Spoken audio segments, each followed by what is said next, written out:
The day I went into labor, I was actually here at work, and I remember about 10 a.m. in the morning, I suddenly started feeling just some discomfort and like an uneasy feeling in my lower back. So I went and I sat in the break room for a little bit. The contractions, which I honestly didn't even know they were contractions at the time, started to become a little bit more rhythmic and closer together, so I knew something wasn't right. It was definitely very scary. It's nothing I had anticipated because my entire pregnancy was going so smoothly. From then, I was taken to our OB triage area, which was one floor below where I was. They decided to admit me and try to kind of slow down my labor because I was going into premature labor. We were right at the 32-week mark.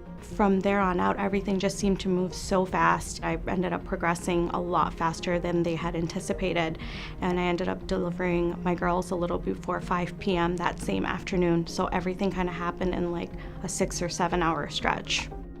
My girls were here in the NICU for 24 days and then down in the special care nursery for another 8 days until we went home, so we were in the hospital for a total of 32 days. Everyone that we encountered, myself and my family, from doctors, or Dr. Alfieri and Dr. Bryant, to the neonatal intensive care team, down to the nurses, were all phenomenal. Leaving Sarah and Samira here when I was discharged would have been a lot more difficult if it was another group of people.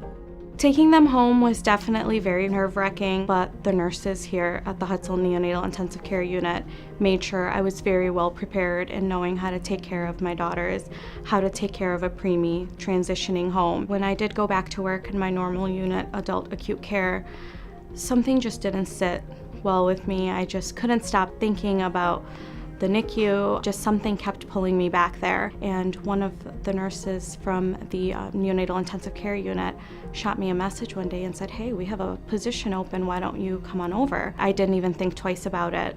I shot my resume and an application over to the manager, and within 2 weeks I had accepted a job offer in the neonatal intensive care unit. I got to know Farzana last Christmas Day. I came in to thank our employees for working on the holiday. I brought my 2 daughters with me to experience what people do on the holidays at a hospital. We approached the NICU. Farzana greeted us, and she took my daughters into where the babies were. I could see from her care and her spirit that she was where she was meant to be. Giving back to these other moms and these babies is very fulfilling, and I could never imagine doing anything else. I feel like being on both ends of the spectrum, both as a healthcare professional as well as a mom who's been there before, it helps me provide just that little extra mile of care, knowing that I was there in that position some days ago. Being involved with the March of Dimes has kind of completed the loop for me in giving back the same love, encouragement, and nurturing that I received in the neonatal intensive care. Doing this is kind of combining the best of both worlds for me, and I love being a nurse here at the Hutzel Women's Hospital Neonatal Intensive Care Unit. Even though they're identical twins, they're both completely opposite in personality from each other. And what I've noticed is kind of the same personalities and temperaments they had when they were in the NICU. So I have one wild twin, and I have another one who's kind of just a little bit laid back and kind of goes with the flow. So I think it's really cool seeing that they both kind of have those same personalities even now that they're getting older.